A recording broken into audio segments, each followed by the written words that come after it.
Hello, I'm Susan Ford Collins, and I'm here to read my new book, Becoming One Again, to you.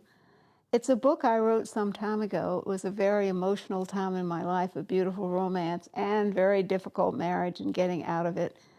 I didn't feel like I was one after a divorce and some very difficult times. And it's about divorce, new love, and life. And unfortunately, we all go through this, so I think it's something that you'll relate to too, and you'll know people who will relate to it. And this is book one in the series, and it's called Suddenly Required to Not Show How Deeply We Loved. And that was very hard. You know, we tend to show our emotions and we can't show great love. Whew, it's painful. It's very painful. You know, now that I'm later in life, I realize that we all have one love that just over a lifetime kind of stands out. We have lots of people that we love, but this man was my one love. And actually, when my husband died a few years ago, not this man, but another man, I started dreaming about him, and that was part of what reactivated these memories. Neither one of them are alive now, but they are both very alive in very different ways inside my heart. So this is the part that's that relationship, you know, that one, the one.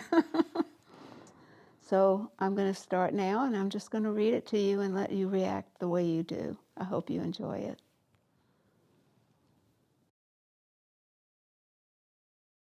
Let me start at the beginning, because it was a really rough place and one it took me a while to work through.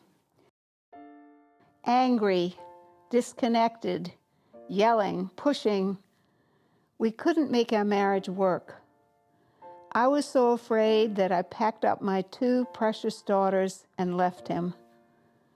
We would live a few blocks away so they could see their father and stay in the same school. He would have them at his house every other weekend. I had a few paying design clients. That was pocket money when I was married, but it wouldn't be enough to support my girls and me now. So I found a job in a nearby middle school teaching graphic arts and photography. Months later, I was chatting with a teacher in the lunchroom. He mentioned that he had a shoe store on the Jersey Shore, and I told him about a summer home I was designing for a client nearby. He invited me to have dinner with him the next time I was there, and our relationship began. We savored every other weekend until that summer season was over, until the tourists went home and he closed his shoe store, until we were in love and it was time to go back to school. But letting our relationship be known could threaten my job.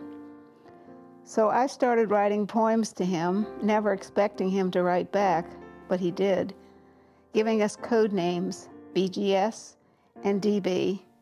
Writing to each other pressed us to look at our lives more fully and honestly, to rethink our past, our parents and their values, our marriages and our values, and to pre-think our futures, the choices we would have to make to become one again, together or apart.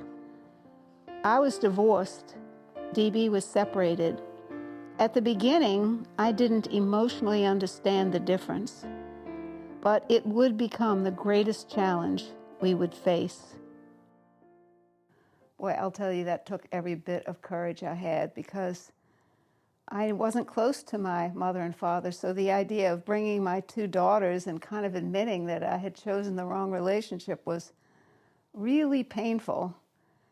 And we lived a few blocks away so that they could have a relationship with their father and stay with their friends and in the same school. So this was about a really tough time. And then financially, I wasn't prepared to raise two daughters pretty much on my own. He was not supportive and he was not generous, and it made it rough. This is wonderful being able to share this with you, so I hope you'll come back tomorrow for more.